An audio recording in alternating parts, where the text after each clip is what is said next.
J'ai juste une question pour toi aujourd'hui. Quand est-ce que tu vas commencer à arroser la graine que Dieu a déposée dans ton cœur?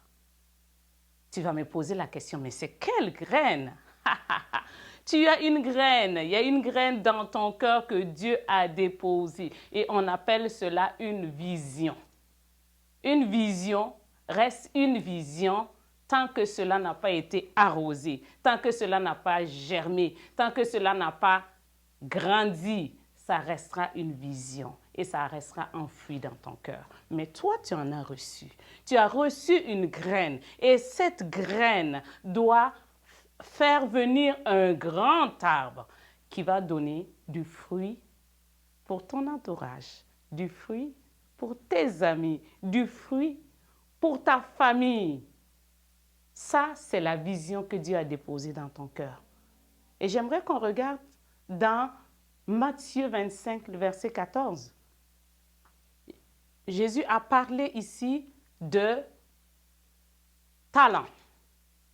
Il y a quelqu'un qui a reçu 5 talents, un autre qui a reçu 2 talents et un autre qui a reçu 1 talent.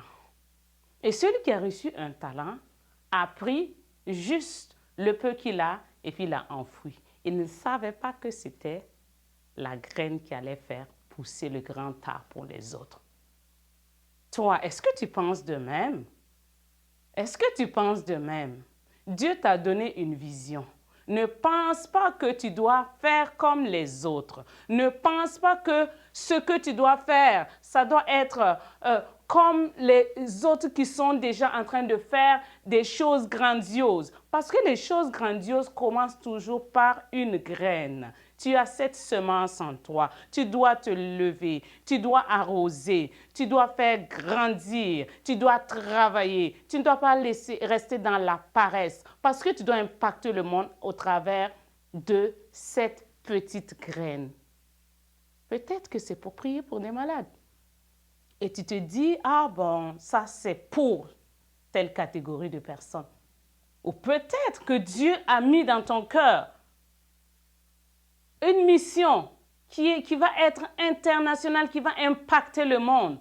Mais quand tu regardes la lourdeur de la tâche, tu te dis, c'est impossible. Moi, je n'ai pas les moyens, je n'ai pas les capacités. Dieu ne cherche pas ceux qui ont les moyens pour faire les grandes choses. Il cherche ceux qui ont le cœur disposé, le cœur disponible pour accomplir son œuvre.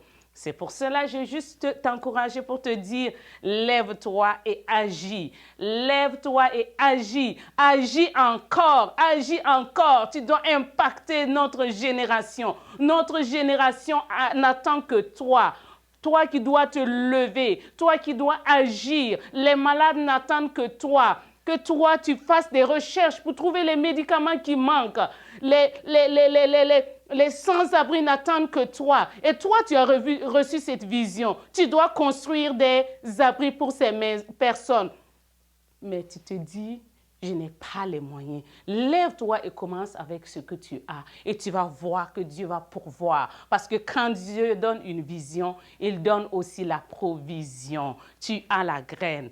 Lève-toi et agis. N'écoute pas les gens. Les gens vont toujours te dire, tu ne peux pas faire ça. Tu n'es pas comme telle personne. Telle personne a des relations. Mais toi, tu as l'Éternel, le Dieu des armées, qui est celui qui donne la vision et la provision. Tu n'as plus besoin d'une grande relation. Et c'est Dieu qui crée aussi les contacts, les relations. C'est Dieu qui rassemble les circonstances, réunit les circonstances pour que tu puisses faire ce qu'il t'appelle à faire. Mon cher et ma sœur, lève-toi et agis parce que tu es né pour impacter. Sois béni.